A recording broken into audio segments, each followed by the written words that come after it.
Okay, we are back in the basement now. As you've seen, we are working on setting up a block in these openings to retain the concrete pour in the garage. Ed and his son Dan have got the foam in the garage, and so we're waiting on the moisture barrier. Meanwhile, I've got the drawing of the PEX pipe, and we are going to try to get the grid in this drawing into real life. So like I say, we've got the locations of this post and this post are here and here. And we know we want one of these, even if they're sitting on top of one another, we want it coming right through the center line here. And then we want another rod. The last one here needs to be on the center line through the building. And so we'll start with that and we'll see how we play out next to the wall. We get down to the wall and we're working to the foam here. Now this is, what is that, 6-7 inches to there. And so that's where we want to be careful here that our last route is, you know, less than a foot away from the wall, so we don't want to be right over here with the last piece or something like that. So we're just going to watch that at the wall where basically we could count over. See that we've got to be here. We need this one, this one, this one, this one, this one, this one, and this one. As long as we've got the one that carries that last route and it's not basically touching this wall and it's not over a foot away from the wall, then we know we've got things correct there as well.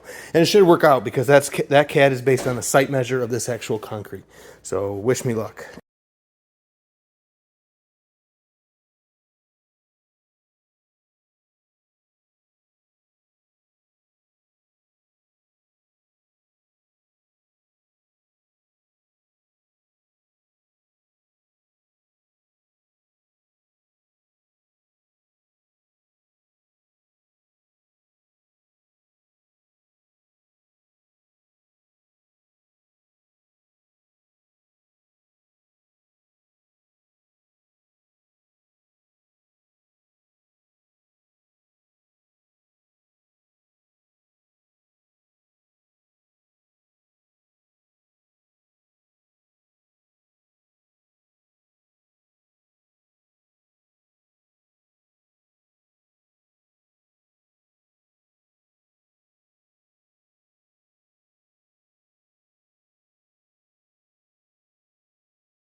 All right, so if you notice, I'm trying not to cut things and butt them together and do any, you know, these overlap a little bit more over there and a little bit less here. That's fine.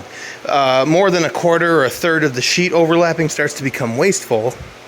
Depending on your situation, you just notice that maybe 3 layers deep. If you start getting into 4 or 5 layers coming together and stuff, that becomes sort of a problem too. And when we're all done zip tying everything, we'll just maybe skirmish line a couple, 2 or 3 people from one side to the other, clipping every single zip tie tail and putting it, you know, in their pocket or whatever and throwing it out once they're all down. Because we don't want them sticking out of the concrete for any reason. But I'll just try to be methodical. I did start with the long pieces coming right into the center line of these posts, so I could be sure that I was kind of on it. But you can sort of look through it and see that. And I don't need any more sharp stabby ends near the tape job or anything there. So I clip that stuff all back to the nearest hole square. Same here. We're going to stay away from the toilet anyway, around the shower and the sump. Gonna do some tracing. I did check that I had all the whole squares that I planned on my drawing after the stick that runs through the center line of this pole over to the wall before I committed to where I started that sheet. So now, so long as I've got that last guy going along the wall over here, that's where I need to be. I don't need one in there. And then obviously I'll have to check that I get what I need in here in terms of a grid for those couple little loops. This showed us going right by the chimney on this line. But if I left that piece of steel and clip these ends, they would still be awfully close to that corner. I don't need that ripped open right here by the chimney. So we'll probably go along there and then we'll just detour here somewhere and roll out to this when we're in front of the chimney and then roll back onto that line. We haven't showed it on the drawing, but it doesn't make a big difference to me as far as I know. They're almost ready to take that moisture barrier upstairs, which gets it out of my way of finishing this here. I got some sheets staged there. We'll take this plywood down in a little while because that's where you added the block, and it's kept us from making too much of a mortar mess here, nothing that can't blow away. Or I might wash with I may blow everything away as much as I can, and then that ought to do it. If I felt like there was so much dirt and stuff in here that I wanted to wash it, I could maybe wash it with water over there, but then you end up vacuuming that up and it makes kind of a mess. So I'll probably avoid that much, but we will leaf blow over. And then the gas line was being rebuilt on this entire street. I don't know if I mentioned it, but they've been going at it all up and down the street, and everybody with an old meter like we had inside the house here got a fresh new meter and new service to the street at the, you know, all free.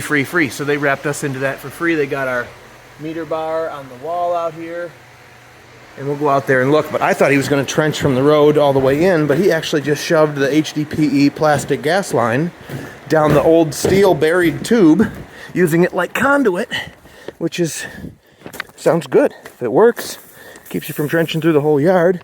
I had been avoiding, or with my scheduling, trying to keep them from being here by the trenching right when the concrete project was happening, because that's just more stuff to work around. And maybe they could even back in if there wasn't a trench, but there never was going to be one. So lesson learned there. This is how we did this. Zoop. And then the meter will come in when we can demonstrate that we've routed the gas inside correctly to one piece of equipment, which will likely be the hot water tank or the furnace. And then they'll throw our meter on and turn us on out at the street back there. And we pulled the foam away to do the mortar project, but as soon as he's done with it, we can just slip those couple whole pieces in. Looking real good.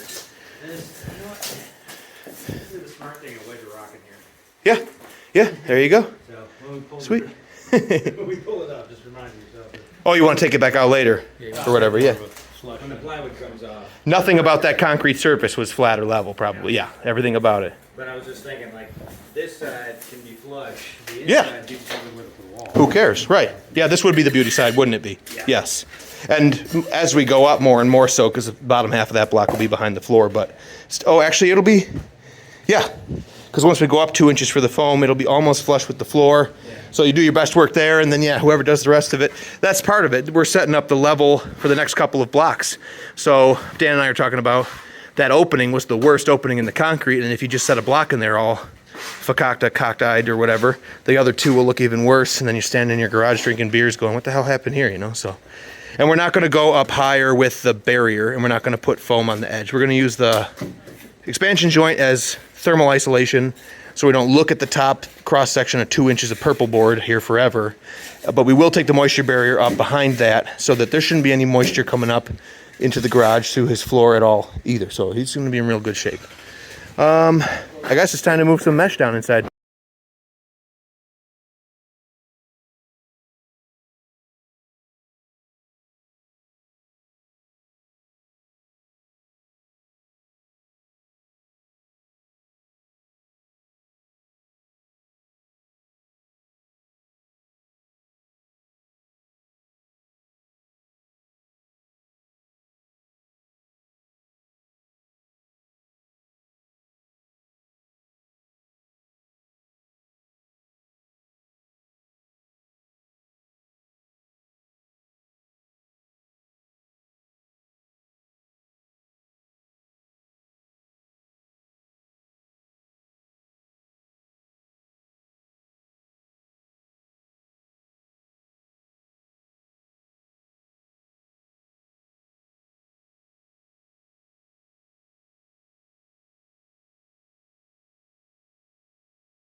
Okay, we settled on our Pex B, 1,000 feet. It's totally usable, especially for laying out a concrete floor, from what I understand, and have done in the past several times over. We haven't really run into the kind of problems of it trying to kink or something on you when you're laying it out here on these type situations.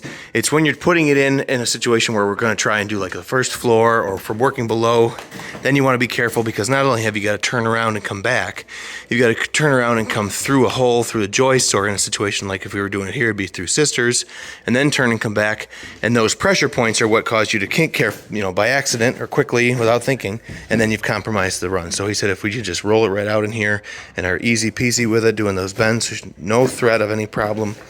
And then we can use Pex B type connections when we connect up to our system, or whomever does it in the future. It's all, which is fairly common, and so it's unlikely that someone will come to a Pex A situation and mistakenly use fittings that preclude their warranty by accident, not realizing, which we'll label it. And I've known Ed and his wife for 10 years, so hopefully nobody makes that error. But for all intents and purposes, it's an easy maybe $400 for the roll and the zip ties and the time spent making the design, which we're going to use my design. Happily, that pretty much passes muster, so we'll stick right to that, which is how the grid was laid out.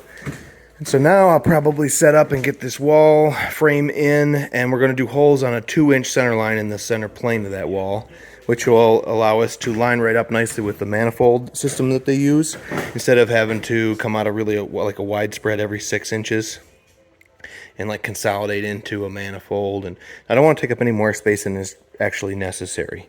And so oftentimes, if you have to imagine also, so where do I take this group if it's consolidated? Do I take it to the high side of the under stair closet or to the low side? I'm probably going to choke it over here. I am going to try to lay out the rough angle of the staircase and kind of where we are at the wall, and put the stringer thickness in, because somewhere here, basically at this post, is where you kind of have to imagine it really necking down underneath and being uncomfortable to be in there and try and work. So we're probably talking from the center line of these 2 posts to the right for everything, but probably the left-hand side for the PEX coming in into a couple of manifolds, and then hopefully on the right-hand side you could put your system, so you could pop in with a left-hand in swinging door. That's the next thing, is it's going to be in swinging, and so if it's right hand in swinging and it comes up against something thick and it stops the door, then it's a bummer. Then you go the other way, it's a bummer. And so we have the flexibility to set that stuff to the outside of this here too. So I'm going to do some head scratching here to make sure we've got all the more complicated stuff handled for the future there, and then build this wall in and get those things drilled. Making the pieces outside, try not to make sawdust in the hole. Yes.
What's that?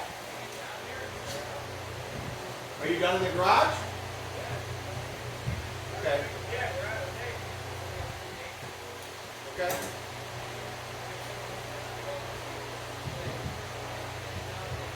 We could start with the garage circuit, but because it might get a little bit shorter for the sake of all the little bits of length that are going to come up into this wall I didn't account for, I actually want to put it last. So let me finish this wall quick, and then we can start with the circuit that takes off this wall. But that's what I mean. So I don't want to start there. I don't think so. It should go right through that hole.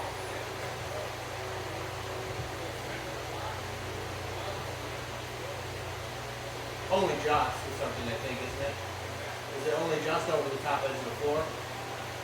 Yeah, we gotta go through the block though, I suppose, yeah. But well, you need something there in any case to control the way that they go in and to hold them on layout and all that. So it's not the end of the way.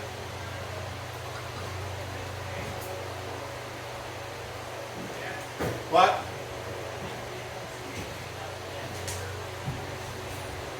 Okay. Yeah. Okay. I talked to the electrical inspector. He's going to call me back. I got plumbing service giving us an estimate on trenching and rebuilding sewer and water. He's going to come look at it tomorrow afternoon with me. And there was something else. Concrete can't be moved. We're on for Wednesday, or if not Wednesday, Thursday. I tried moving it earlier and he said the concrete place that makes it can't because they're bound up by the stadium project. Like the front's what? Oh, good. Good. Right. Okay.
Alright, so I guess I thought I had time lapse on, but I had regular speed video, so hopefully I won't have to subject you to that. I can hopefully find a way to speed that segment up.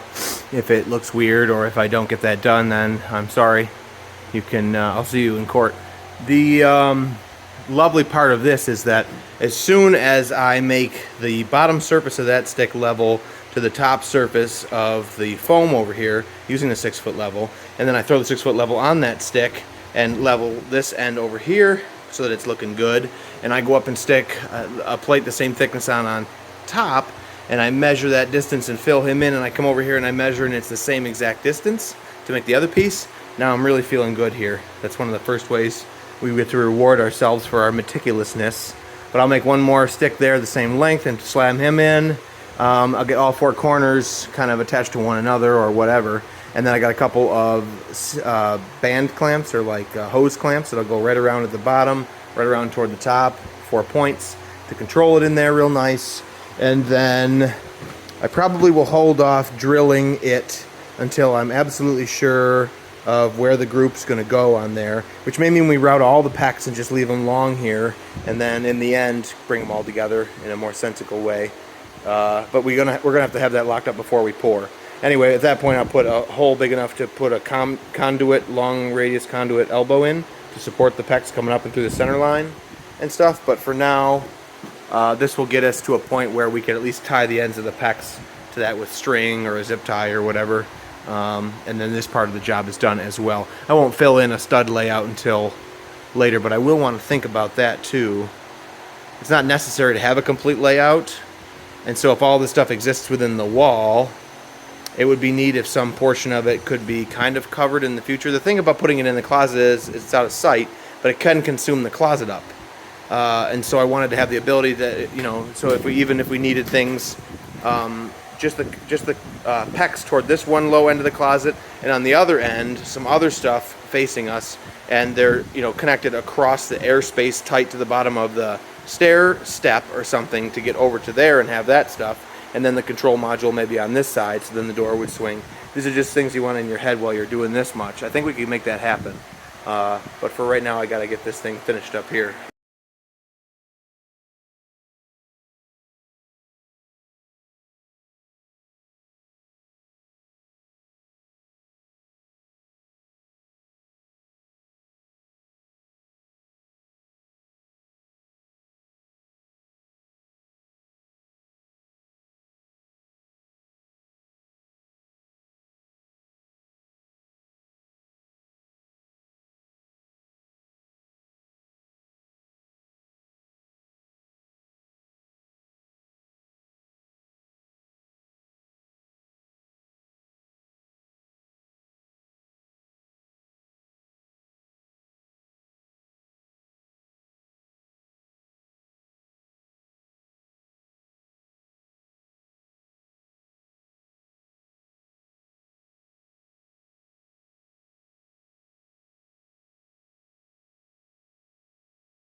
All right, all we got left is the garage to do and the fill-in zip ties. We've missed a few, you know, here or there, but overall, you can see I kept them on same sort of similar line. Here and there's an extra or redundant one, that's fine. I'm gonna try not to walk on stuff here now, because if it's on top of a steel end that's sharp, you know, you don't want to make a puncture at this stage. We're flipping up that wire a little bit over there, but nothing, the concrete won't sit right back down again. And we'll dial in the edge, like if all this movement and activity has moved the whole grid around on the surface, we'll make sure and dial that as well as we can. And then there'll be some, I'll glue these elbows when I'm totally finished, but I also kind of want to cut, I want to get the hose, the pecs back out of them, glue them, cut the top edge of them flush, bring it back, and then put the hoses up through, because that little inch or two at the top that contributes the angle that they're jammed against the floor at forces them out of wanting to come straight up plumb. So I think as soon as if I cut them off flush with the top of the 2x4, then they'll go nice straight up the wall, inside the wall someday. But yeah, not bad for 3 guys, 2 hours, maybe 2.5. So a full day of, you know, probably 2 guys really hustling. But we followed our plans, everything's worked out so far real nice. Stayed away from the toilet. Come back tomorrow, finish this little step up, then move on to the next thing. Okay, we're set up to core through our block that's going to hold back our garage floor pour to get our in and out lines for the pecs that's here. And so I did what I could in the plan to be close to, when I come over from the manifolds to go into the garage, I wanted this to work out somewhere where that hole is in the wall, and we'll just have to step over a little bit, which is great. I certainly could drill directly through the concrete wall, but then you're worried about hitting rebar, and I'd have to switch out and use a rebar cutter of the appropriate size to cut the rebar off and then keep going with the diamond bit, yada yada. This I know that it's just a block filled with mortar. I know that there's no rebar in my way, so I will just cleanly cut through him. The core cutter and core bit are it's set up to flood water coolant through the middle of this thing, which will keep us lubricated and keep the dust from happening.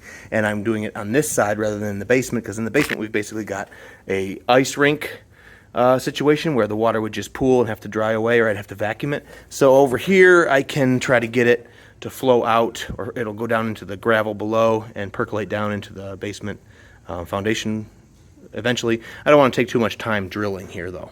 So set up and do that. I did want to run this thing in my SDS hammer drill, because it can be set not to hammer, and you don't want to hammer with diamond cutter. You would hammer with carbide coring bits, and so you want something that you can at least set to not hammer. And an adapter from SDS Plus to this thread from Diablo is very close to the thread here. This is Imperial 5/8 and this is metric Diablo hole saws only, which is infuriating and ridiculous. So I rented this whole setup, which will be no problem, and it'll go on the project budget. I bought this myself, and I'll return it. I was going to buy one of these too, and just, you know, that would be on me. But 6 1/2 dozen, we'll get this thing cut out for right now. You can have the right adapter that goes from SDS Plus to coring bit Imperial 5/8 and I'll probably order one, and so next time I'll be able to just buy the right whole, you know, core size, and it'll belong to me, because I commonly do, you know, penetrations this size. And any other type of cutting, if you're running a hammer, either cutting with carbide or a typical masonry bit, the far end of the cut is just a smashed hole that looks like shit because of the hammering. So we're going to core this cleanly with water, and we're going to back off the pressure when we get to the other side, hopefully have a nice clean hole. And then we'll send the foam insulation through, and the pecs will be isolated then from the concrete. And then we can throw the barrier back up in front of that or whatever, or run the fan overnight so we get the water cleared out of here, and push our PEX routes back into the manifold down there after we glue that thing up. Just want to get 100% ready for concrete. This is Thursday, so we got Friday, tomorrow also, and Monday, Tuesday next week before concrete. But the sooner I'm 100% certain that we're ready, we're going to get a little piece of claw tape from Ed's buddy, runs a concrete big operation in town, and he had a roll that nobody wants, so he doesn't mind selling us just enough to do the rest of the garage because we got a lot of it done, and that saves us buying the whole roll, which is kind of pricey, so we got a sweet deal on that. And we're moving right along, getting ready for concrete, and then we'll switch into something else entirely. Let's get this core drill. Maybe I'll set up outside for you. Check this out.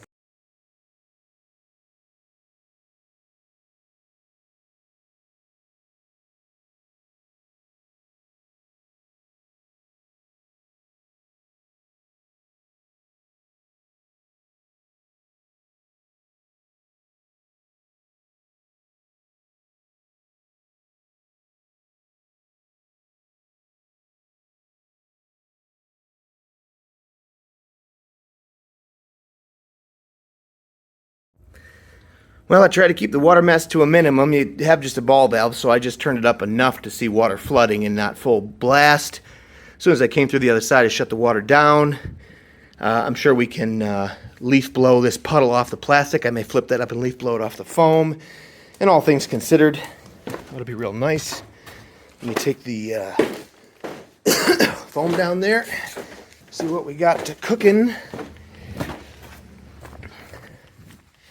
Dan's working on identifying electrical circuits and getting them paired back and everything so they're ready to be tied into the new electrical service, whatever that may be.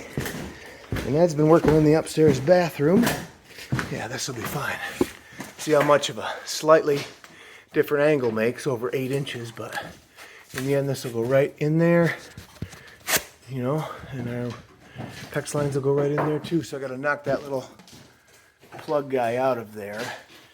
But that's just fine. It'll work, no problem. We got a little bit of spooge here, but I'll clean that up also. Then we'll get back to next steps. Okay, so I'm glad for a few reasons of drilling from outside, because that keeps our holes exactly where we want them on the far side, which is the important thing. It wouldn't have killed us to be this sort of slightly out of whack on that side either. However, again, as a best practice, I've got an 8-inch sort of spacing here.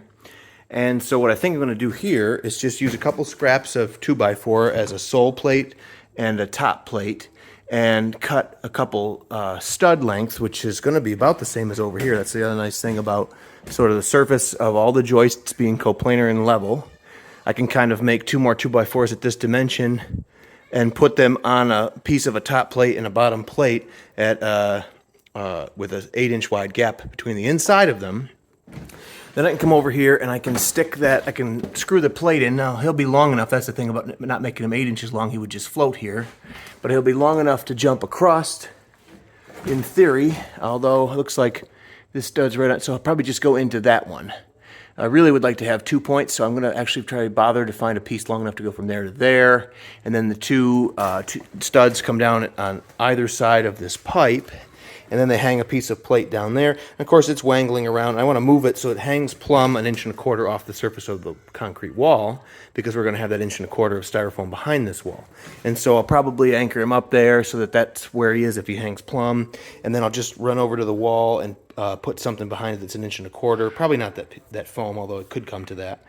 And just lock it up tight to the wall and make sure that those two studs are plumb. And then I can drill through it with 2 elbows. Now we're going to be, our holes are to the left a little bit of lining up exactly with our routs in the floor, but when we come through with conduit elbows, I can turn them that direction and we can comfortably roll through and line up to our routs and go this way, come straight up the wall, and they'll be able to be held to those studs, and I'll be sure that I've got only the slack that I need, no more, no less.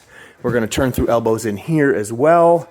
And then after the elbow, or I might get the foam to slide over the conduit elbow, which is bigger than this in diameter, and still squinch down enough to go into this opening, and hopefully isolate that all the way through the concrete as well on its way. So I got 4 elbows, a couple pieces of 2x4, and then I didn't need full 2x4. I got like 2x3 or something to jump across up here somewhere, and just basically take the ends of these and trap them nice and vertically. And so once I pull them out, set all those angles, glue them, cut all the elbows flush, and then let it dry, then send the conduit or the PEX right back through it all. I'll hold it on plumb with those blocks, and then I'll fill around the PEX inside the elbow with a little dab of great stuff to keep something important or whatever that you don't want to lose forever from falling in there, but also during this concrete process running, any grit or stones or sand that could fall in there and then somehow be wearing on this over time or whatever, you can't get it out of there. I don't want any of that. So as soon as we know that haven't got to pull those out and put them back, I'll put a little grate stuff, same on those conduit elbows too, and zip tie everybody down, and none of the ends will be bobbing around out in here anymore. They'll be up and controlled well, and then we'll be ready for a concrete pour. So let's do that much.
Okay, one of those days where everybody wonders where you are and are you working on stuff, and you've been in and out, and it's like you gotta get to the store, you gotta get the stuff you need, you gotta take the tools back that you borrowed, they ended up coming from far away, you gotta return them far away before you can get back to the job site, because if you keep them longer than you're supposed to have them for, they cost you more money to rent. And so we get here on a Friday, early to mid-afternoon, and we're just trying to get everything here down to waiting on the glue that's on the underside of these elbows to the 2x4 that they're poking through to set up on me, so I can come back Monday and pull the pecs out of there, take that 2x4 off. All the elbows should come with, and excuse me, I don't have to take it off. I can just pull the pecs out of there, flush cut all the elbow tips off so it looks nice and clean there, and then route the pecs and stuff back up through there. And in the case of a 3.5-inch wide layout with a center line and a 1/2-inch pipe, if you put 1.5 inches on both sides, which is what this lumber is, you'll end up putting this thing right on the center line of the whole shebang. And then it's just a matter of between 2 points taking it left and right, and you should be able to get it to come straight up and out of that hole real nice. And if the hole's been flush cut, the pipe should be in the relative center of that, and then I can put a little bit of great stuff foam in there, and I can put a couple clips on this board and that board, and then we'll be in nice shape over here. Over here we're going to drop 2 sticks down the wall on the 2x4 that I set at about 1.25 inches off the face of the concrete using the laser, but that can move even after the floor's in here. I'm going to put the sticks down to where the inside face is on the tangent edge of that circle and this circle, so that when these come through, this could be routed down the inside face of that, held on its center line. And then I'll put a piece of plate at the bottom, where the bottom surface of the plate is right at the top surface of the edge of the concrete foam, which is where we're going to screed the concrete floor to, so we'll just trowel around that piece of 2x4. The backs of those vertical sticks will stop at 1.25 inch rip that I stuck to the wall to hold them that 1.25 inch styrofoam's distance off the wall. And then we can slide up and down that until we get everybody plumb here, and we can stick a screw through one of those sticks into this and hold it on to plumb and drill it and put 2 elbows in and get through with the elbows and get their angle where they swing over and route this stuff here, and then glue them and walk away until next week, where I'll come back and pull the pecs out of them again, probably up this way, yeah, and then flush cut them. And then I got to put elbows Up here, first I'm going to send that foam insulation through the hole to hold it on center and isolate it from this thermal mass. And then we'll push the elbow in and get it to turn down in the conduit elbow. And then we'll take and go through the conduit elbows that were glued up to that 2x4. And we'll go on back and through the conduit elbows that were glued up today, again, for the return and the supply for the garage to this area. And then we'll get some foam, like I say, in and around all those to clean that look of it up. And this will be what you see in the mechanical room in this area around the other side, so it'll be looking sharp. And then every one of these, the supply and the return, this, regardless of which is which, but both ends of every circuit will need to have some fittings. One will have to have a valve stem so we can pump air into it to pressurize it, and the other will have a gauge to make sure that the pressure isn't dropping slowly. And we're going to pressurize all of them and leave them pressurized for the pouring process with the concrete, and have the guys who are in here putting the tight trowel and stuff on walking around on pieces of plywood. Just check that when we're all done. Meanwhile, the pressure being on, if we should pop something during the process with the wet concrete, it'll blow bubbles up, and we'll know we've had an issue there that we've got to address while the concrete's wet, which is when you want to fix problems inside concrete, if you can. That's the better. That's over $200 worth of parts, though. See, because you got to have. If you got 10 circuits, you got to have 5 gauges. So we got your old well water standard gauge up to 100 psi, which we'll put maybe 30 or 40 on these units. We got to have 5 of those. But to get from the quarter MPT, we got into the PEX to female half-inch thread. We got to have a bushing from female half-inch down to quarter-inch, and then that will go in there. So we got to have one of these for every PEX route. And then we got to have a bushing from half-inch down to 1/8 MPT, which is even smaller. What is this one? This is the quarter. No, that's the 1/8. He's a real small guy. He is for the valve stems that we bought. Where are they? Here they are. That's 1/8 MPT. So we go into a bushing there and into one of those. So 10 of those, 5 of these, 5 gauges, 5 half to quarter bushings, and 5 half to 1/8 bushings. And like I say, over $200 worth of hardware. All to just put pressure on and maintain it while we're in here, but of course it's far costlier, and it negates all the effort here if we should have a failure. And I'm going to give my dad a shout out, because he knew he wanted to put his car lift in his garage, and so he also knew he wanted a radiant floor, so he made a map and he pulled his circuits apart the way we went around the toilet over here to give it some room, and laid it all out, and that was where he was going to bolt up his car lift when he came back to do so. And he came back and plotted those locations, drilled, and hit one of his pipes, which he had more than I've got here. He just leaves that circuit off, or that building leaves that circuit off, and it's not a big deal. But it's really upsetting when you make a big dumb error like that you planned, around to the best of your abilities. So, along with that giving me the impression of how frustrating it is to have a problem with a leaky pipe in a concrete slab. No offense to him. We're going to go even farther here to make sure that we don't have that situation happen. And I'm also going to, I know it looks a bit custom, but I'm going to take some exhaustive photography from kind of high up. And then at some point, I'll be able to craft a CAD drawing that represents these loops pretty accurately. Certainly to within, a tolerance of 2-3 inches that you could, drill with confidence in the future. The biggest thing actually is this whole grid. It's relatively perfect, and I can put all the lines on a grid in CAD where they are in here. But the thing is, it's relative to the face of the concrete. And so I have to have like the distance, it probably down at this end, in the middle somewhere, and over there, just to make sure that that route is the same from this wall, and make some other notations on there. Otherwise, the whole thing is useless. You could have a great map with no starting point, essentially, and it won't help you. So we're going to hope for that too, so that we can, leave that here with this house. Whoever may own it in the future, they can do what they need to do down here without a lot of stress, hopefully. And that's where we are kind of right now. I'm going to buckle you guys in, and we'll build that little thing over there. And all I've got to do is get the PEX pulled through the elbows in this framing today, and then kind of dial them, get something that I like the way that it looks, is just pedantic or whatever you want to call that. But just make sure that we don't have any stress on anything, that's balanced and not unnecessarily tight. This is a funky area here. I may clip this steel out of here for that reason, whatever. And because of the radius here, it gets choked in the wood, and so in some ways these are nicer if you could get them to lay down like that rather than being up here. That's part of why I want to trim it flush. But I almost want to pop it right off of there and put this bell end thing that comes from some suppliers. Others don't have any of this, and you have to use a coupling on both ends of every 90-degree angle, so bear that in mind. But I might want these ends down here because it's that much less against the floor. You know, that ends up being, I don't even know, 1/8 of an inch anyway, which jams it here, and I'd rather relieve that. I don't know exactly what I'm doing. But anyway, I get those all positioned and glued from below, same as over there, and leave them for the weekend.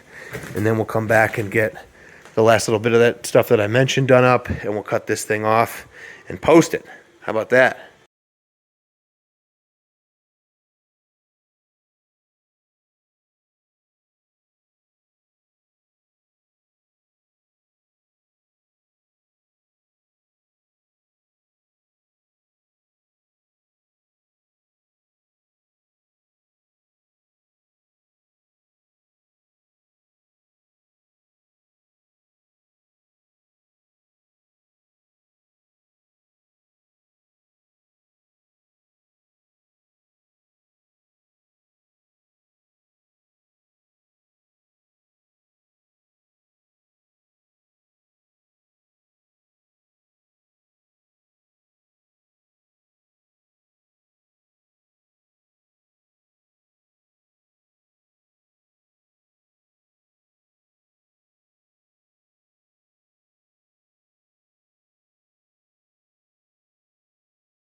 All right, not bad for a 1,000-foot roll. We had, by my design, we were 20 feet short coming back from the garage, and over 5 circuits with 2 ends pulled 5 feet up. You know, that's where I hadn't accounted for, and I knew I hadn't accounted for anything going up on the drawing. And all of those added together were how short we were, because my plan with the string came up to practically exactly 1,000 feet. So what do? We changed the layout in the garage. Instead of going a foot apart with almost everything, we went 1.5 feet apart out there in general. And that's because, you know, solve the problem. Doing so, that's the thing, sticking to whole squares, either 2 or 3 whole squares between routes. Then we ended up with a little bit too much coming back. But of course, we'd have to split and start floating in between. And the thing about that is you need to diagonally wrap these to keep them on. Otherwise, the zip tie is free to slide up and down or side to side. One of the routes in here, this little stretch right here, goes right down the middle of the squares, and those 3 zip ties are just crazy tight to keep it from walking out of that position. You know, which if it does is 6 1/2 dozen, or it's, you know, I say it all the time, but not the end of the world, unless you wanted to make a map and you wanted things to stay on there and you wanted to be able to count on it. So every one of these needs to be trimmed, by the way, and I'm gonna, you know, that's busy work that somebody else could do, but we want to pull them tight and make sure. And, sorry, this is like distracting me. So, there's that to do. And in the event that the garage, if any of this gets hooked up, the garage can be kept from, you know, above freezing all the time, which is the ideal situation. And you don't have to move anything indoors. If you want to start living out there, making it as comfortable as the house, you're going to do a little more insulating, etc. It's not going to have as much protection on the edge of the floor. And you're fighting an uphill battle in a few ways. So I didn't worry that much about it. It's going to be much nicer than most people's garages, just having a single circuit in there. You notice I did commit to zip tying this all the way down and gluing the top edge of all of these. I set them all with a block. I borrowed the block from under the ladder and just tapped them all so they're essentially level. Made sure that didn't screw up the ends at all. I'm just eyeballing my you know, routes here, make sure everybody's doing a nice easy curve that could be plotted. You know, if I get this grid on my CAD drawing, I can go from that point to that point in there. There's only a couple here that go from, you know, weird places. Here it's locked up, and I can use a Bezier curve and lock it to these points in the grid, and it should steer these routes in CAD as just the same as the reality and physics have steered the, you know, rigid, semi-rigid pecs in a nice, you know, rounded arc. So long as I tell the CAD we're stuck to that intersection and where else, you know, these couple of places, it'll show up correctly. And I just want that because I don't want any discrepancies, you know. You saw me ram the foam through the hole on the other side. I didn't cut it full depth because I knew the part of this elbow's in there. This will get great stuff foam pumped in around it to control it. I stuck these on and I glued the tops there again. I think, you know, in a perfect world, you could pull things out, put them back, blah, blah, blah. I can't justify just making that any prettier by cutting it flush and all the time and effort and waiting and then pulling those out and putting them back. We got to keep the show on the road here, and so I think that is a nice, you know, compromise. What else should I mention? So I guess at this point, since it's the weekend, I'm going to hold off cutting this video because we'll come back and we'll get the pressure test stuff on, or whatever you want to call that stuff. We'll get the foam pumped into the openings on there. There's something else I need to do that I can't remember before we wrap this video up. So just hang in there with me. We got to get the tape. That was a little bit of leftover that wasn't good enough. We got to go around the rest of the way in the garage. We got a couple more things we got to lock down. Obviously, all the filth and dirt's got to get blown out of here. I dropped my drill gun over by the shower and I poked a hole in the membrane, so I'll get a square of red tape and fix that bad boy. And I'll say every project's significantly different, but see, you just can't build any of this here because rolling out the membrane and bringing the mesh and stuff in and fitting it would have been just a pain in the ass to work around it. So it's after the membrane and the mesh comes in that you put in your wall and you get your routes on it. I just had a heck of a time in here walking around with lights and wires overhead, getting the pieces of 2x4 cut and manipulated around in here, screwing things. It's been unhandy working on this. So I guess for you, if you're looking for advice, do as much as you can before you get this stuff on the floor. But there are some things that you're just going to have to do after that. And again, we bought that extra heavy membrane to make our installation and our work on top of it handy, and we only ended up with one hole that I know where it is and I won't forget to patch it, where you might have a million holes if the sharp ends of the rebar and stuff like that are being stepped on and cutting into that membrane, and it's basically a big waste of money at the end of the day then when you're finished. Same as expensive paint. I talk about that a lot. That's less for the finished appearance and more for the installation of the paint. You know, 1 or 2 coats maximum is what the professional painter wants, and the consistency of it, etc., is what it's all the quality is there for the ease of getting it into place, basically. Same with the heavy membrane here, because once you have sealed out the moisture and it's trapped and never disturbed, it could be probably a fair bit thinner, if I'm not mistaken. So anyway, I am the sort of person that goes in up front and cries once. My buddy Adam, I'll give you a shout out, is always teasing me for that phrase, but let's just cry the first time over the initial price of the quality item, and then we'll reap the benefits forevermore. That's kind of how I roll. Could those all be cut the same exact length right now? Yeah, but we get all done here, and the manifolds are going to come through horizontally, and the supply is going to be shorter or longer, and the return will be the opposite due to the elevation of the manifold. So let's leave ourselves more rather than less. I'll probably take the end off of this rogue fella here, but all of the gauges and stuff, I don't know, it's unhandy to whatever. You got to remember the stairs is coming through here. So I was up here to start with, and I couldn't get the end of this shorty. So you notice I knocked that block down a bit, but it's like you got to remember that the stairs are going to be here, and most of the stuff's going to be set up to this side, or we're going to have to go around in the other room and have the system, in there. But we have options here again because I chose the inside wall. The rest of this stuff can all just wait and glue up and dry and whatever. I felt like there was something else.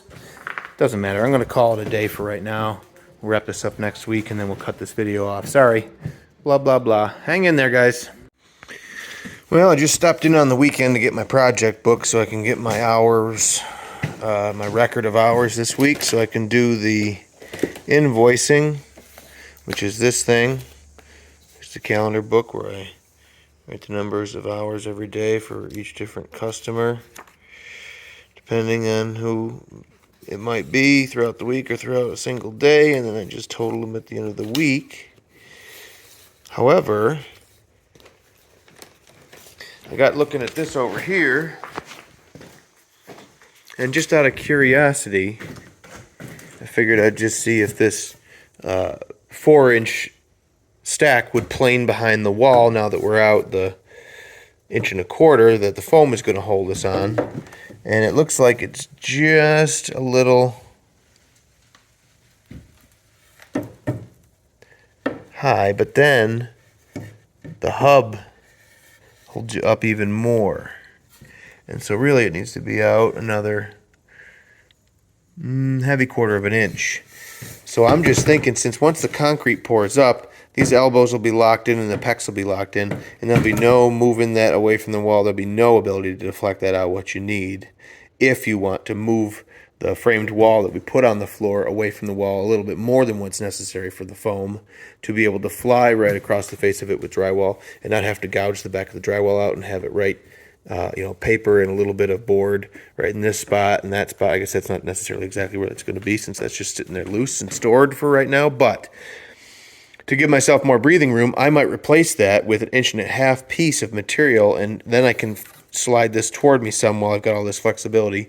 I could even leave the top at the 1.25 inches because that could be unscrewed and it'll tip away that little bit that I need, no problem. It's mostly at the floor. Now's the time to decide how far off the wall to be, and for this reason of having to, now that I've plumbed this up with a block behind it so that there'll always be room for the hub against the concrete and stuff, which is kind of more important because that's a real pain to try and dig it out from behind something just to glue it up.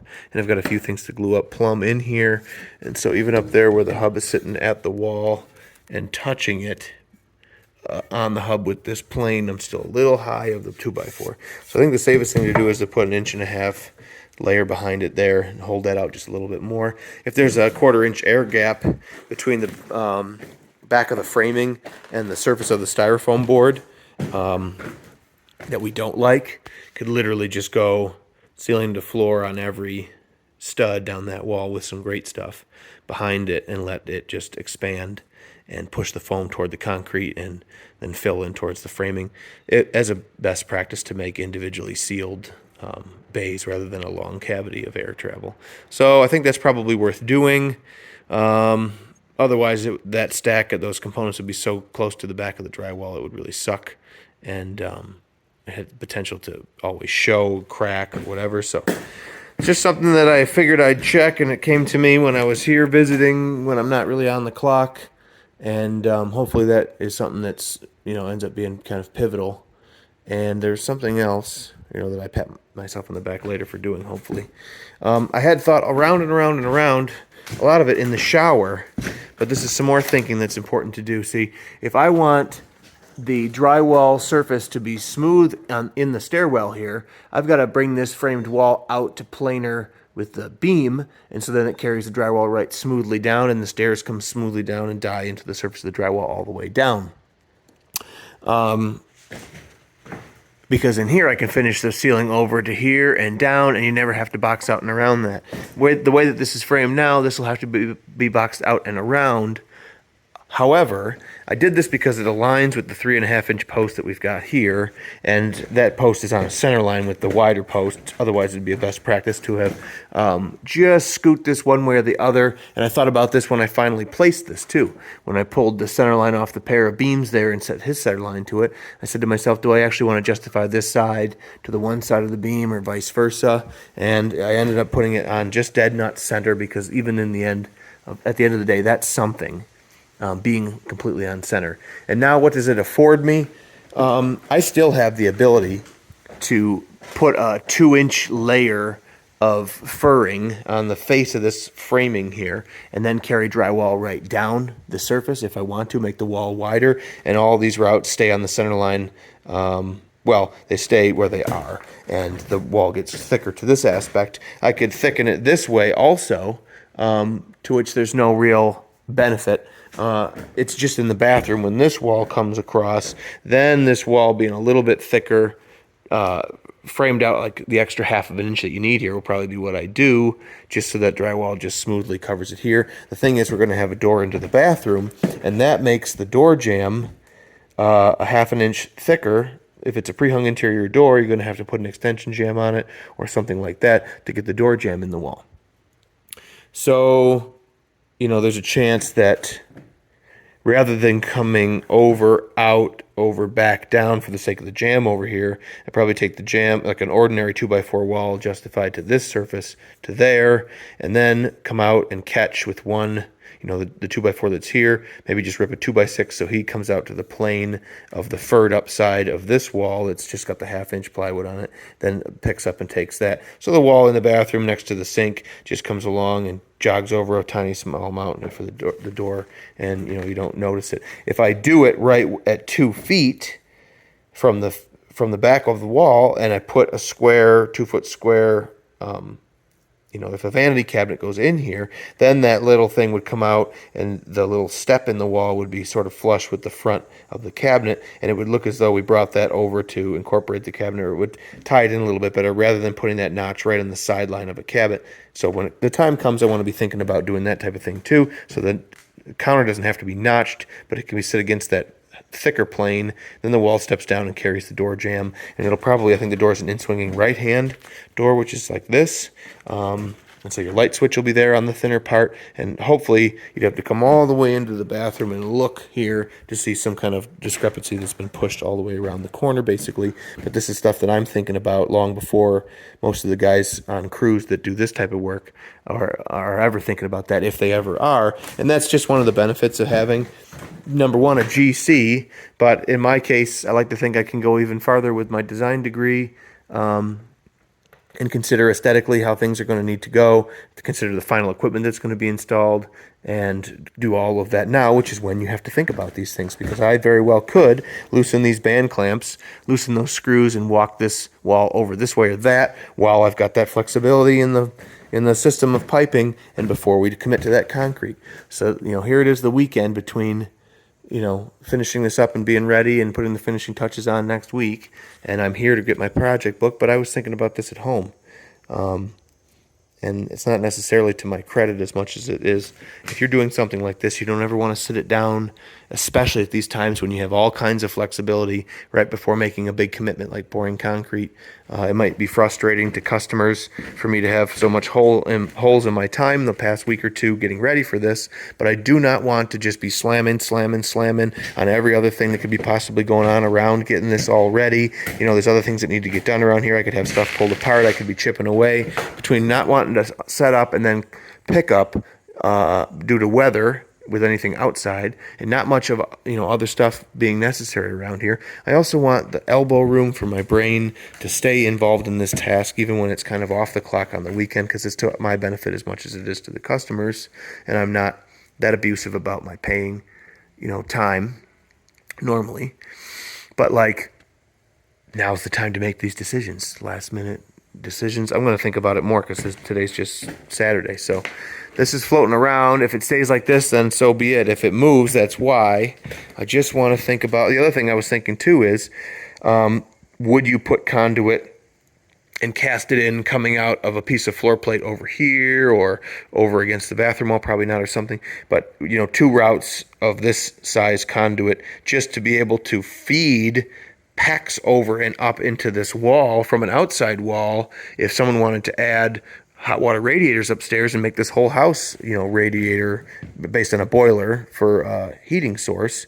Because the thing is, you can't go down into the concrete again. You can't go left because of steel post. You can't go right because of steel post. You can't go up because of beam. But then I remember we're going to have stairs in here. And in this last bay, in this wall, if you could roll into this bay, you'll be able to go up and around and into the ceiling space here, the first bay, and go over there and go right or left or around the corner or whatever. Because the ceiling in the closet underneath the stair landing space, whether it's covered or not, is available system route, and so you'll be able to do that over here. So otherwise, I was thinking I'm completely trapped under beam between 2 poles and against concrete once we pour this floor. And if I wanted all of the management systems and pumps and zones and all that stuff in here, then I'd have more of that shit elsewhere down the road, or somebody would if they wanted to add their whole house to the boiler that they were using to run the floor. This way, you'd still probably not put your boiler underneath the stairs. I don't think. It might be a bit crowded, although they make pretty efficient boilers now. I still think you might come in with the water and the gas into the alcove, and in that case have your boiler in there, and then the cold water would keep on going to the rest of the house, and the hot water could come off and shoot down the main line here and around through underneath the landing like we were talking about, and plug in and supply this whole system to then supply the floor and thereby the rest of the house or what have you. The boiler water gets a mix valve to add water to the system. It's not just boiler water that goes through the floor. You don't ever want to just put your full temp boiler water through the floor. My grandfather did that in copper tubing in his floor in the middle of the 20th century when he built his house, and it was always too hot to sit on waiting for Christmas gifts as a kid. And when he passed and my mom inherited the house with her brother, and they were trying to figure out just what it needed to get it on the market, they discovered that the concrete slab was just like chalk, and you could dig it away with your fingers, just destroyed from being overly heated all the time. So you'll be mixing regular temperature water in to this system if you're using boiler water.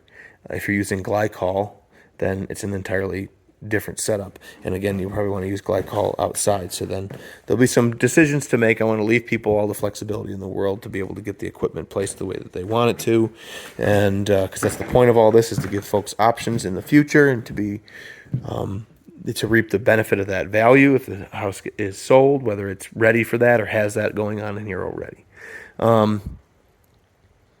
You've also got potable water tank, unless you use, well, you'll have it either way, and that'll either have its own heat source, or you can, if you have a boiler and the boiler does your whole house, you can get a hot water tank that takes a loop of boiler water on the outside and heats the pot of potable water on the inside of the tank, and that's, you know, how you get your hot water also. And so you end up boiler doing everything, boiler doing the radiant floor in the garage and the basement, you can get cast iron radiators that look sharp and go with this age of this house and put them upstairs, and then hot water tank that heats with boiler water, and the whole thing's on that cast iron boiler, and boilers last forever. But then you're married to the natural gas until you go with, you know, something in the future, if they won't let you bring gas into your residence. This state, New York State, won't let you supply a new build with natural gas, at least already or almost. It's coming up. This place always had gas, and we had our new gas meter installed. Meanwhile, speaking of which, I'll grab my book, and we'll see that on the way out. The boys are working out there this past week, digging, and they put the meter bar on, and all we have to do is hook up one appliance inside correctly, and they'll just see that we did that, and then they are able to bring us our meter and turn us back on at the street. They use the existing big diameter steel buried line, and rather than trenching, they just shoved their HDPE plastic line through it like conduit. Did a little digging here to see where it came out, bent it over here, came up the, adapted to the steel pipe, mounted that on after they asked me where my grade's going to be, which I told them about here. So they want that bracketry kind of not showing, and this, this is on here for your weed whip and everything to protect your grounding. So when you're string trimming, so they're, asked me where the ground's going to be. I said, we'll have half the window in a well here probably when we're done, so the ground can be there, meter can hang there, a little zoop with a coated nipple and a little sealant into the concrete, into that little accessory room there. And then the water line, we're hoping to sleeve that too, he said. If we can expose the end of it and it's big enough, then we can push plastic. We got to scope it too and see if it arcs or is a straight shot or whatever, because you can't sleeve it if you have any of that going on, or you can only sleeve to a fitting. It's a 45 or whatever down there. So we got to hand dig it back out and make sure of its diameter, and then have it scoped and make sure that it looks like it's even possible to sleeve it, and because that's a more digestible amount to just pay somebody else to handle it. Not to mention the water line can stay to where it shows, put a clean end on it, sweat a coupling on, and then take it into the house and just basically reuse 80 or 75-80% of the line, and leave the rest of it undisturbed to the street for right now. That's great. If we've got to dig the entire sewer to replace it because it can't be sleeved, the water was ran on top, so that'll get monkeyed up all the way to the street, and we'll be in for twice as much cost in sewer replacement alone, plus the cost of rebuilding the water line all from the street. It's going from about $6,000 to $12,000 there is the swing on this. And that with materials is going to be maybe it's over 2 full weeks. It's 2 full weeks of my paid time, plus the excavator rental that I'd have to get and the materials to build all the stuff with. I'd have to be able to do it that quick or quicker to make it kind of a wash.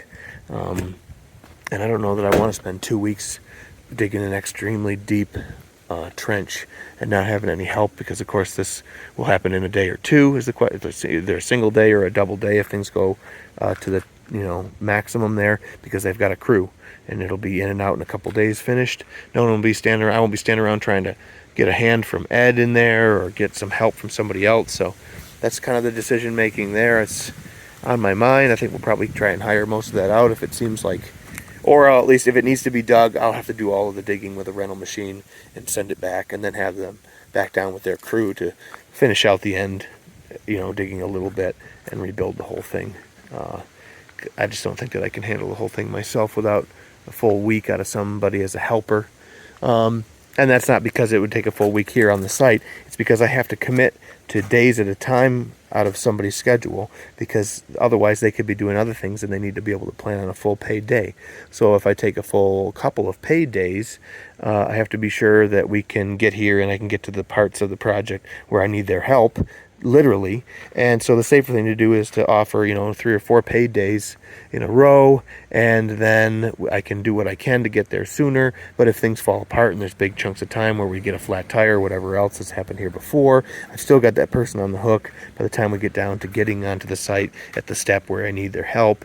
And it makes it very complicated to get that all to happen correctly, as well as getting the work of the project to happen. And the weather's got to be factored in, right? So this is where we're making our decisions on the fly based on all the factors. I also want to get the concrete in place and then catch up all the financials, and I'll have a better picture of what's left of what has been allotted to do things after that is done, to see where we would be if I should pay the maximum to have this happen for us, and what would we have to consider losing or consider adding to the budget to be able to accomplish still. And these things are all just always changing out in the up over the horizon. And again, this is why that's enough stuff. I don't need to actually be trying to fill my days fully with site work of all different types and finishing up getting ready for the concrete, and making sure not to explore all of the options that I've discussed already in this video. There's just too much. Even if you do this all the time, I think that there's a bunch of stuff that can be left on the table because it becomes more important to just move, and I don't want that to befall us here. I want to have thought about everything and considered it and made our best choice. There'll still inevitably be a couple things I'll probably touch on at the end that, had I really thought of this before, here's how you learn from our mistakes. I'm hoping that doesn't happen, but and I'm feeling good so far, but sometimes you just never see that stuff until you get there and it's too late. Anyway, time to go home and maybe set this down a little bit and do some other stuff this weekend. I do have a personal life, and it's just full of more projects like this that just at my house. All right, looks like the concrete guys were here and wanted to get this much installed. Got some screws through the strap, and they're feeling good about it. Suits me just fine. Ed got in here with his grandson and clipped off all the zip tie tails, which looks good too. What else? This extension cords will tie up. The fan I'll walk out of here. That stuff I guess will just all dangle, no problem. I'm going to chase all the dirt and debris to one end when I'm all done down here. I'm going to probably start today, so I brought down clips and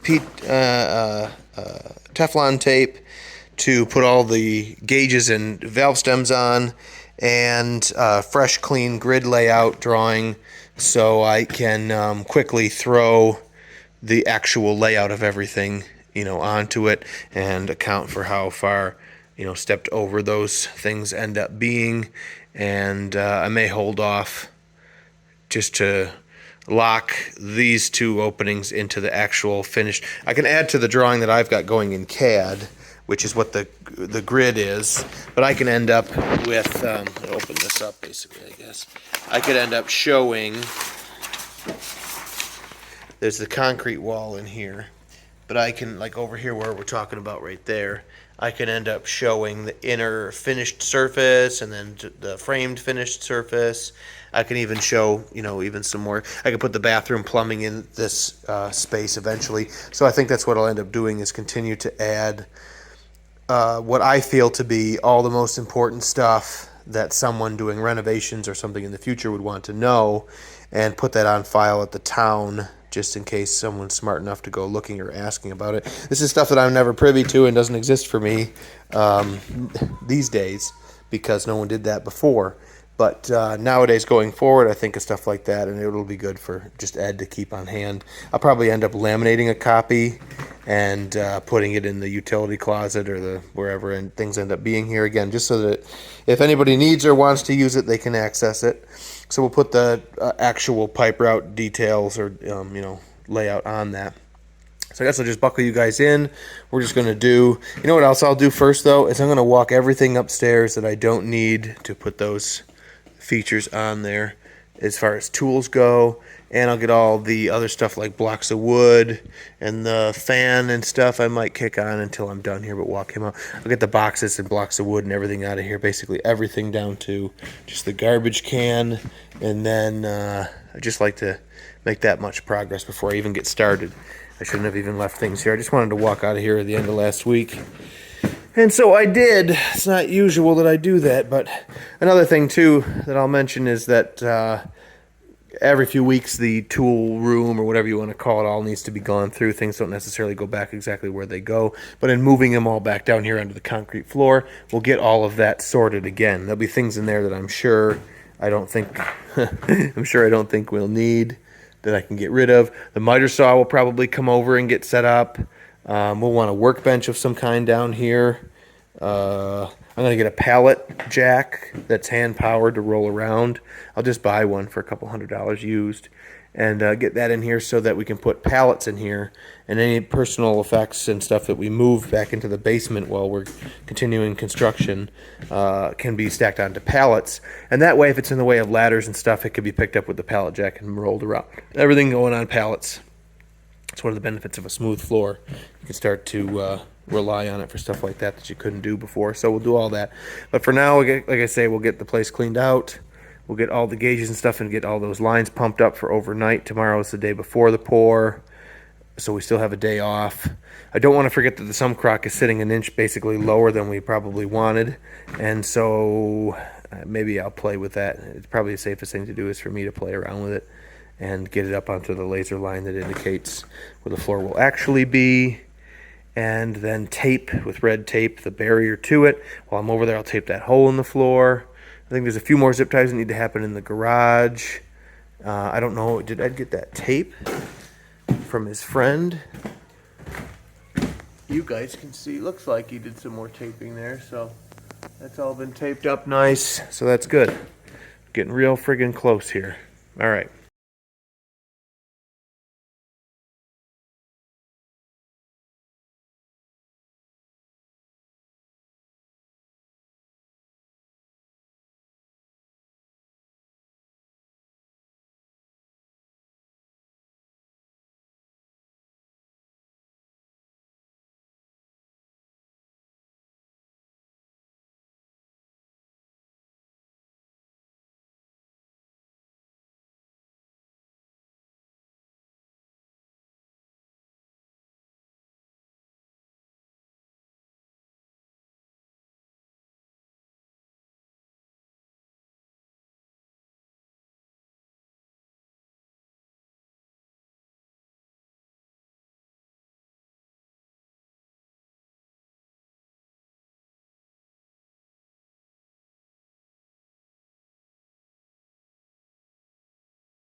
Okay, so everybody on the left has a valve stem, Schrader valve, just like your tire has got. I'll use my little inflator pump to watch the right hand side valve, or excuse me, gauge, and they're sort of held up vertically. I don't want to be taking a ton of pecs away because I may want it back. So you notice I trimmed a few off and put this bar up where this one wouldn't reach before, but that is because, you know, I could just use that much to hold the gauges where you can see them.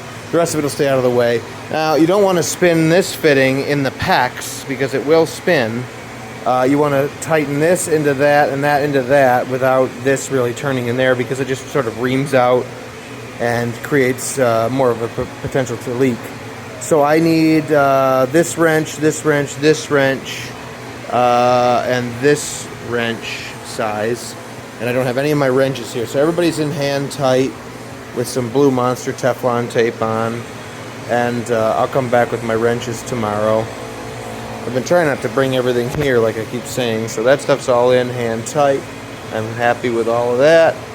We'll get the rest of this stuff moved out of here. I saved all my bags and boxes. Oh, we'll put a little bit of foam in those elbows, conduit elbows.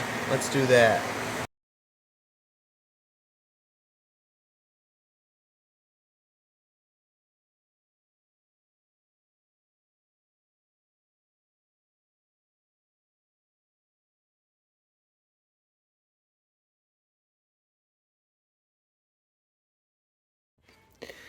Well, I blew everything all the way across the room from over there using the fan on at the same time to get it kind of consolidated down. You can pick up the mesh, and the leaves ended up just turning the corner constantly, so I ended up vacuuming all the leaves out and then continuing to push the heavier debris into the corner and vacuuming that. Most of it shouldn't come back because we got most of the window holes covered. I guess, did Ed leave? Looks like there's a flap ready. I was going to say that would be very Ed. So I'll roll that down and stick it when I go. We'll leave the one ladder in here. Now that we're done with the routine traffic, the ends of it could just sit on the foam. That's okay unless you're doing a bunch of in and out and stuff, which I hope there isn't going to be much more of. There's some things where, like, discrepancies like this here. I'm going to suck that tightly over to the steel. This is a larger loop than the rest of these that we're on 2 squares or 1 foot on center, and then 3 squares or a foot and a half from the end of the turnaround. We stopped with the zip ties, and then we zipped it once at the high center of the bend, and the bend kicks out a little bit on both sides. So I'll squidgy this bend to be consistently over here. I'll move that zip tie to the middle here, and so I'll, you know, continue to sort of dial in the conventions that we've used. Obviously he's right-handed biased, so I'll slide him to the left more. Everybody else seems pretty, you know, uniform. These are a little tight. That's a little tight. Really rather see something more like a wiener doof end, like that, kind of a bell end, or a big, you want to let it do its thing, let it turn kind of smoothly. So we'll make sure those are all uniformly zip tied. We'll tape holes. This is their trough for sending the concrete in, but that's day after tomorrow, and it was sitting in at a downward angle and standing out under the gutters. So say we got some rain, everything that came off of the center sort of, you know, couple sections of the whole roof above would have fallen into that trough and come down the trough and have been a big puddle here on the floor that we would have been waiting to dry or to vacuum. So I turned it around, and it goes very slightly down on the outs, you know, on its way outside. And so hopefully we don't bring any water in unnecessarily between now and then. I got the black foam in the both ends of the conduit elbow. That just keeps anything, little grit, pieces of sand or whatever, from being, you know, getting in there. And anytime any kind of expansion or contraction between the 2 diameters doesn't end up cutting a hole into it or anything stupid for that kind of reason. It's easy enough to do, so I did it. Tomorrow I'll pull the extra foam off, or, you know, just quick slice it with a razor and pull the foam off so it's just kind of clean and not big, ugly, and boogery. And we'll tighten up these fittings and put some pressure on everything. I got my fresh grid drawing, so once I get all the zip tie stuff sorted out and I'm completely happy with everything, I'll do the drawing of the final, you know, layout. That way anything anybody's trying to do in the future, they can be sure of what they're gonna miss or hit. I can't think of anybody trying to do anything, but it's just, I'll take the opportunity to get that on paper. There is a map of, very close, similar to what we did that we used to get us this far. But I just don't think that there's any merit to saving that if it isn't completely accurate. So we'll just replace it with something that is totally accurate. I told the town it's done. They can come look at it. I also blew the leaves out of the garage. Oh, there isn't the rest of the tape on the edges of the barrier in the garage yet. So we got to get that done. And the sump pump's got to come up, like I say. But overall, I'm going to walk this stuff back in out of the weather. Just a couple things here. Throw some batteries on the charger. Unplug the lights. And then I got a full day tomorrow to prep to do everything I just described. Tie up all the last little loose ends. And then bright and early, the following day. And by middle of the day, noonish or so, this will be curing up. And the following day, Thursday, it'll be sawn, where we'll get our very shallow saw cut joints to the outside, etc. And then the end of this week, I'll be able to probably post this. I feel like it makes sense to get the concrete at the end of the video, just because it's sort of what everybody's all horned up to see now that we've seen all this prep. And this way, you can just zoom ahead, right? You slide that slider forward. You're sick and tired of me running my big, stupid, fat mouth, and you could just watch all that sweet, liquid mud. $10,000 worth of mud coming into this place. That's what's coming up. All right, hang on. We'll get there. Well, this place stayed clean overnight, which is good. I'll put the plastic back down when I leave. I brought in my inflator pump, which has been great. Instead of trucking around a portable tank and running out eventually, I've always got batteries around, so I can always pump air. I had to tighten it down onto the valve stem and then back it off a tiny bit so that the air was going in. I don't know what that's about. It seems to be something unique to these valve stems, because the end of it threads on. Like I say, you just go till tight and then back it off some. I went out and tried the lawnmower tire, and I could thread it on tight and fill the tire no problem. So I thought there was a problem here initially, but anyway, figured out how to put just about 30 pounds on everybody, and it's been like that for an hour or two. I'll leave it overnight. I just wove some weird twine that Ed had laying around through to hold these all vertically, and so that you can kind of walk up and see them. You shouldn't have it shouldn't be leaking at all, and the least of your worries will be pumping it back up again. Once there's concrete in here, it'll be fixing the repair. But I don't want to miss the idea that when you do have to make a repair and you want to test the repair, we're going to want to pump this up again. So there's a fresh battery. I put a couple screws. The pump can hang here for this whole time. It can reach all of those circuits, and so we shouldn't be running around trying to test a repair. We should be able to just make the repair. If we need a PEX splice, maybe I'll have one with me on the day or whatever, which is tomorrow. I threw that piece of tape on that little hole, that puncture that we had. I meticulously straightened out and aligned all the weird little loose areas of PEX. Speaking of which, this would be one of them where this swings in. This end where we take 1.5 feet to do the turnaround and we leave the PEX to bend outside of that is a convention that we used everywhere here. There's always one zip tie at the apex or whatever, and 1.5 feet from both ends it's been zip tied. But here it's kicked this in, and so I'm going to pull that over and I'll put one there because it looks like we went, rather than just 1 foot back from the turn, we went 1.5 feet, and it makes that much of a difference. So we'll go to here and over there, and we'll zippy that up. So I'll leave this here while I'm on the phone, if you will, so I don't forget it. Got the rest of it all vacuumed out. I might put either mold release on this plate down here. Normally I'd use Johnson's paste wax, but that's been taken off the shelf and it's worth more and more every day, and so I don't know if I want to go slobbering a bunch of paste wax onto that. I may use something else, as well as around this concrete tube. To some degree I want the moisture barrier to come up and through the hole, but then we're going to fill around this with grout, and so I probably want to cut this cardboard off flush with the surface of the new floor, and then take this out, because it will come out, and go down below that and cut the cardboard and remove it, and then set up and mortar in the toilet flange and somehow preserve the seal here. So I want options. I want flexibility.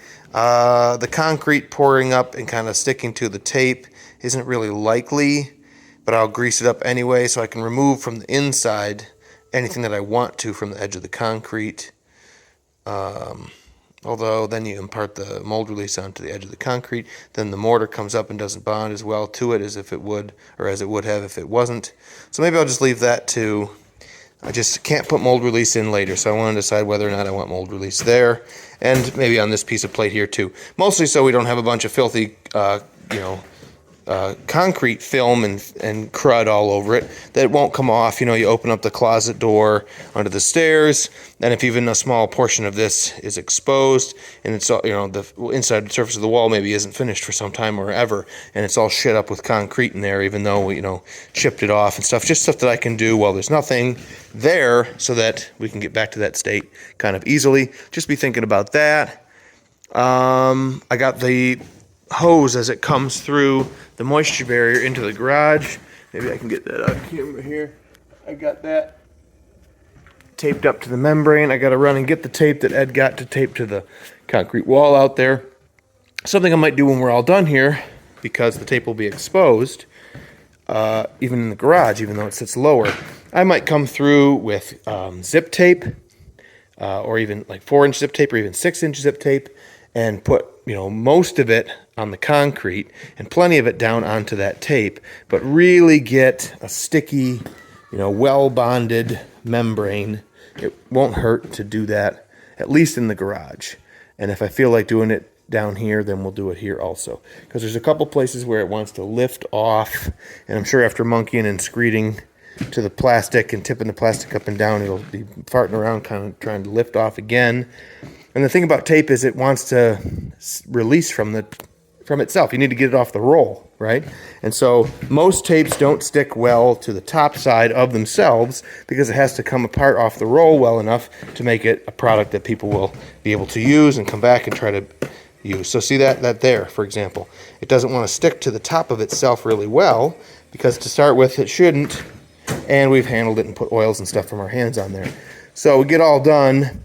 That zip tape is unbelievably sticky. The red tape is very similar, but the red really jumps out at you, and so I'll use the zip tape since it's black. It's what Ed used out here to stick things to the plastic to the concrete, which has been doing a good job of for several days. And so since the wind won't be whipping at it when we're behind a finished wall, I'm sure it'll be stuck well enough to the wall there. In fact, I even have like a bunch of super wide left over from putting the diaper on the depot. If you go back and check out that video, we had to put a hole in a tarp to go over it and around a chimney. And so I bought some nice real wide zip brand tape flashing and just used maybe, 8, not even 10 feet of it for sure. So anyway, there's a lot of that stuff left. I'm not sure if it's worth so much width on this project. But anyway, just want to be thinking about everything that we could possibly think of. I'm not going to move this wall, I don't think. I'll have the opportunity to make it wide enough to plane this stairwell wall down and over to there. And then if we reduce to a 2x4 thickness from here out to whatever kind of portal or opening or doorway that Ed ends up wanting, that can be a 2x4 wall justified planer here, and then the drywall can fly right across the whole face of the wall in here and die into that corner there, and it can just jump out and over here, and your steps can just fit to that narrower steps to that point, and then slightly wider steps the last bit of the way down, complemented by maybe the wall stops on this side and there's exposed railing, maybe there's exposed railing on both sides. Anyway, I'm not scooting this left or right. In the end, you ended up with this 3.5-inch post centered on a beam that wide because that's how the bracket is built. And so you're always going to be, overly wide to disguise this beam. Happily, this beam is at the ceiling plane on this side of it. If the ceiling just picked up and went over here, we'd never have to worry about any of this. It's this outside corner in the stairwell that I really like to try to omit if I can. I always see places like that where I have to really think about, because I'm looking at a finished situation, what ended up happening here. What could have somebody, what somebody could have done to prevent a weird step or a soffit box or other kinds of weirdness. I always feel like it's a really gross sort of afterthought, the way that something comes together. And I have the ability to plan it in CAD and look at it and stuff, and I try to think about all that stuff, exhaustively. Right now, I'm sure you're very sick and tired of me talking about it, but it's just something that you want to be thinking about, so that when you come down to finish things, you don't realize, man, if I'd have just slid that post a half an inch this way or to an inch that way or whatever, like some very small detail would have been massively helpful in all the time and energy that it would have saved you, or in the final product that you have to create based on something that you're married to now. So I'm sure of this minimal thickness wall on the center line that we committed to for the posts will exist in a usable place. Does it have to grow thicker one way or the other for some length or some short, sort of stretch? That remains to be seen, but we'll do that when we get there, and I'll be fine with that. All right. I guess we'll come back and see this thing when we're putting the mud in finally, eh? Isn't that cool? All right, here we go, guys. All right, 6 a.m., headed to the site. I have got to remember to do a couple things. I've got to slide a shim behind that framed wall that is taking the PEX lines up into the garage and bringing them back. That was blocked off the wall at 1.25 inches, and like I said, I wanted it more like 1.5 inches, and I didn't get to it. I forgot and remembered that this morning in the shower. So, got to get a shim behind that. And the sump crock has got to come up, and all this time I've been thinking it'll just slide up, it's tapered, it'll just slide up. The problem's going to be that the interior foundation drain, the ends of it are, come through the side of the crock. I cut holes and I drilled it. And coming up 1 inch isn't happening with those unless you're going to pick up the stone 1 inch right there. And, for the first 2 or 3 feet, it's going to make a difference how much stone you have to move up as you pull. So I'm actually probably going to have to, come in underneath where the drain lines come in and take a crescent. I got to open that hole up to a 1 inch depth from nothing. So it'll be like a little crescent moon shape. I've got to cut out of the bottom of the hole on the inside of the sump crock on both ends of the foundation drain pipe, and then walk it up that 1 inch. It ought to move then. There ought to be nothing holding it then. And get the top of it set where I want based on the laser, and then later I can pump that opening full of black Great Stuff foam and use that to kind of support those pieces. I wish I could. See, the thing to do would be to cut with the hole saw to take them out, because then, and that could be done, a bunch of messing around.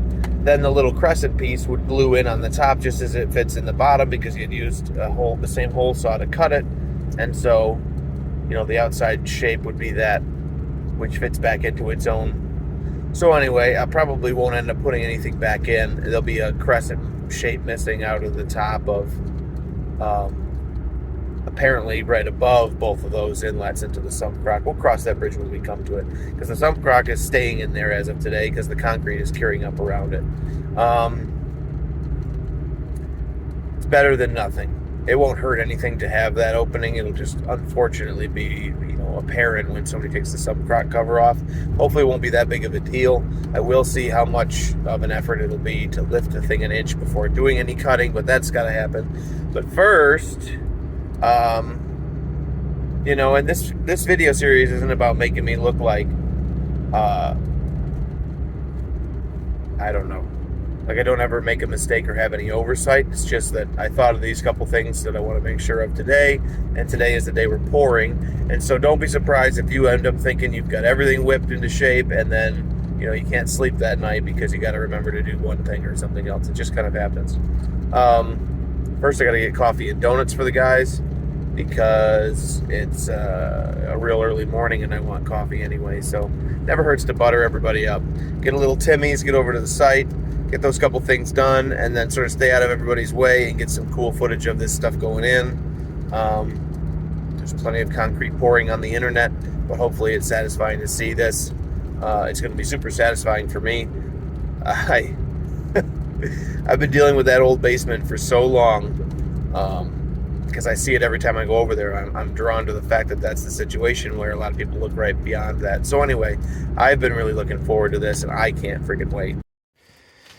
All right, this is what I was talking about here, being worried that these would have to be, the hole through the side of this fella would have to be opened up below so that it could be pulled up, because to try and drag that up with the stone and the foam on top, I didn't think it was happening. However, it went shoop, just moved right up.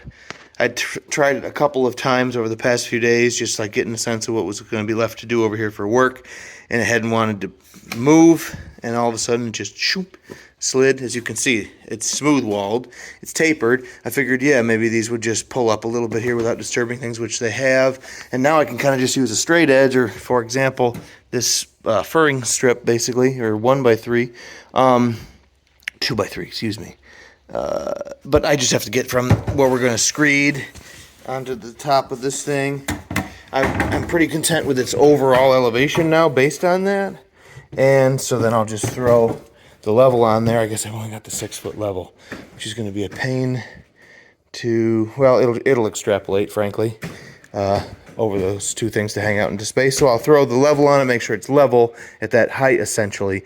And the thing about the surface of a concrete, it's relatively level, but it could also be, it can have whoops, you could roll up or down, and so we can get there if it's real close. And the point of this floor is to be as level as possible, which again, we set the foam to the laser line, and we're going to screed in here onto this shelf after the concrete sets this down into that corner. Hopefully the guys can get that done. And then we'll come back later and address whether the taping on top needs to be redone or extended or whatever. I just wanted to get that. I had considered not taping the top edge at all, but there's just too much stuff flapping around. And then everything's going to have that film that we ran into over there giving us trouble when we were cutting that concrete. That film of splattered or whatever concrete being brushed off. It's going to end up being something that the tape doesn't want to stick to again. So I figured best get it on there while things are raw. Anyway, let me get the level on that guy. Got the shims on the back of this, like that, to push it out some. I made sure with the plumb that it was still plumb side to side, because once we were off the wall it would swing, so double check that it's plumb. And then other than that, truck the fan out of here, extension cord and the vacuum. And I guess I'll just get the edge of the sump crock while it's open, and I'll just drop the tube down in there. Catch a couple other things. I'll leave the sump crock lid in here, I think, while we're working. All right, I better get back to it.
got to show you guys how this little back room worked out. The screed they brought is like an inch or two shorter than the room, and it goes straight across perfectly.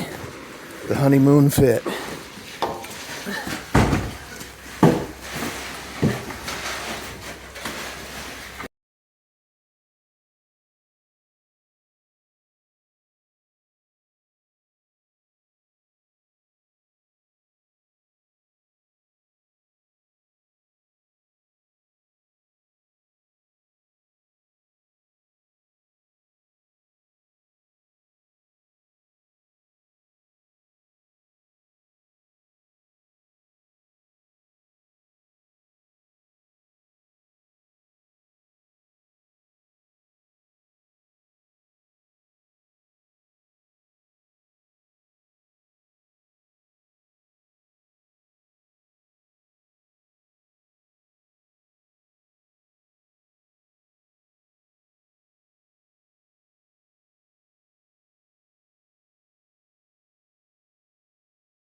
Penny used to keep them in his lunch bag.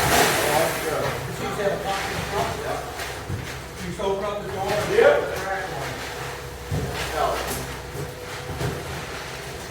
Yep, we're going hillbilly. Yep.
Everything's downhill from here.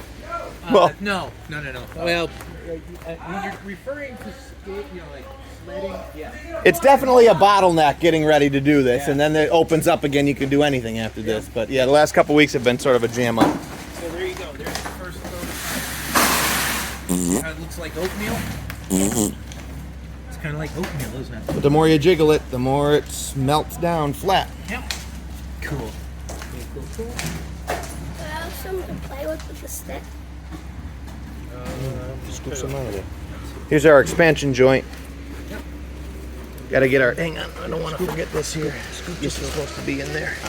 We'll have our doorway broken out. This is the type of thing you're paying me to do, see? And if I get distracted, it doesn't get done. Okay. Let that.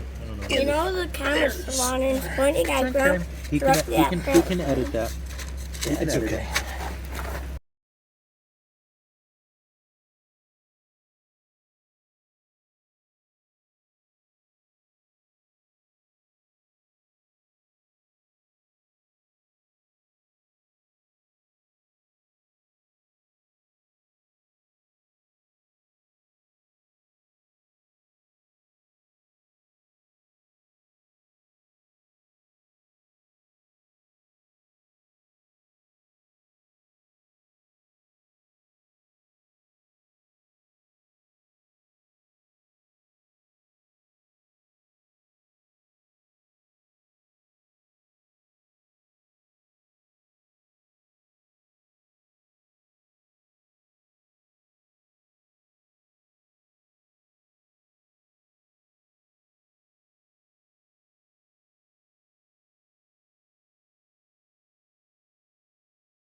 Getting the bull float back and forth on the garage floor. That was all set with the laser, whereas down in the basement we screeded to my foam. But we do have the expansion in there to isolate this floor. And it's just about where we wanted her to be. Down in here it's tightening up. Eventually they'll throw their boards out on that and move their way across from one end to the other, putting that tight trowel finish on. Getting the last truck washed up out front. Getting everybody's hands and boots and everything rinsed off out here, as you can kind of keep it a lot cleaner when you go back in. You don't need to waller through it all. A little later in the day, it'll be firm enough so we can come in with a trowel and make it real smooth. Getting the truck washed up.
There it is.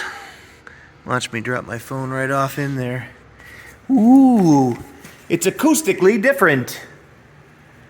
That's your tight trowel finish. And I had it in my head that it might be a little dirty on the surface when they screed, but I should have known better. They almost got nothing on that edge either, which is awesome.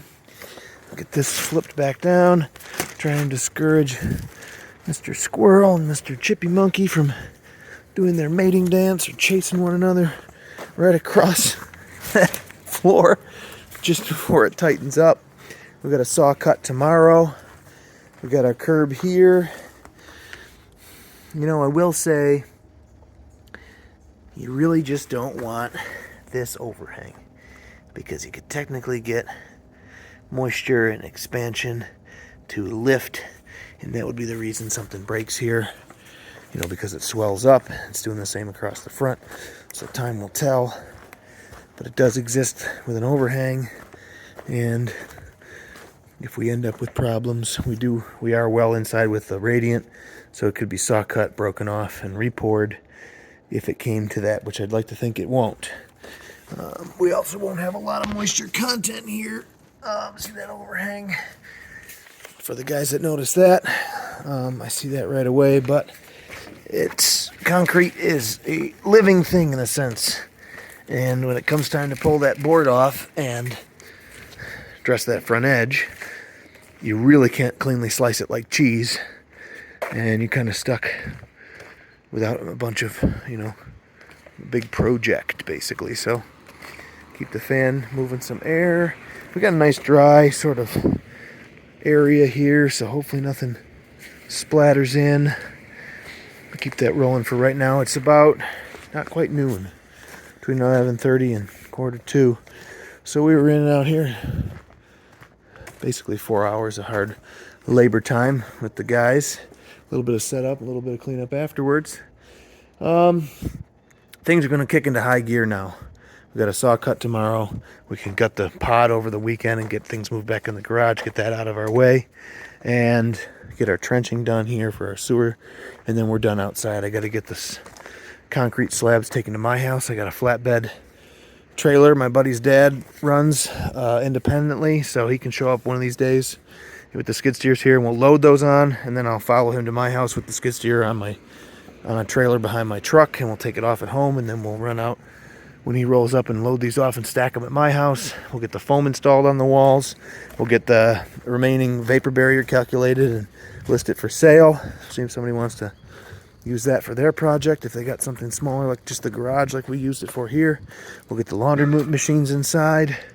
I'll get this stuff thrown away, and we'll probably go through that pile of shit and throw everything away that we don't need. We got the mason on the hook for coming back to put our windows and stuff in too, block our holes and stuff in, and then we got to get all of our lumber through the egress window hole and all of that.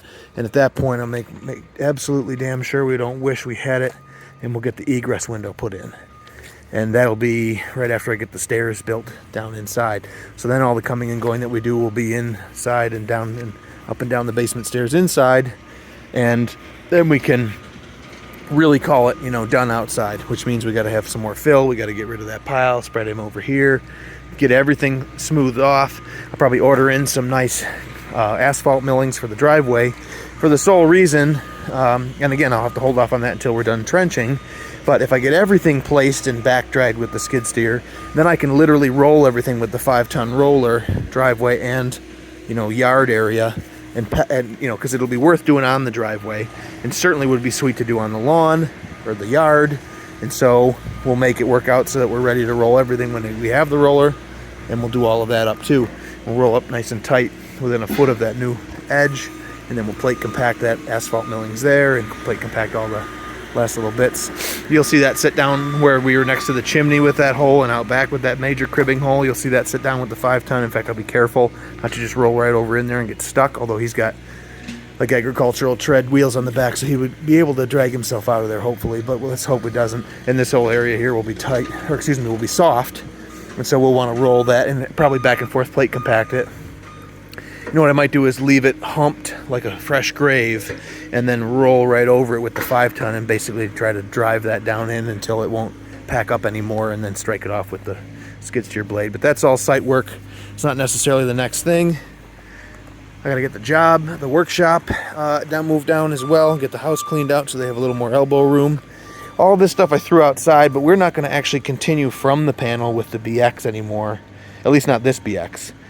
If they'll let me skip the arc fault breakers, if I rebuild everything with the BX, which is this flexible armored, then we'll do that. But in that event, we run new anyway. None of these basically reach anywhere anymore, and they all come from the panel, so essentially they're going to be cut from the panel. I thought we'll get down to making a decision on whether we're keeping the panel, because if we're not, well, then we'll just cut him off. We might want to rebuild this heavier for 200 amp to there, and so then there's no use going to all the labor to disconnect all of these if we're just going to throw the whole panel out. And so that's a TBD, and that's why that squid looking thing has been laying there for a while. So lots of stuff starting later this week, but I think we've come to the end of the concrete floor prep since we've got a concrete floor. Freaking sweet.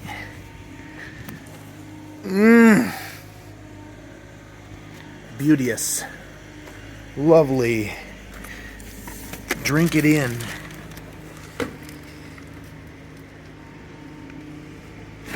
All right, everybody. That's our show. Tune in next week. Thanks for watching. We'll see ya.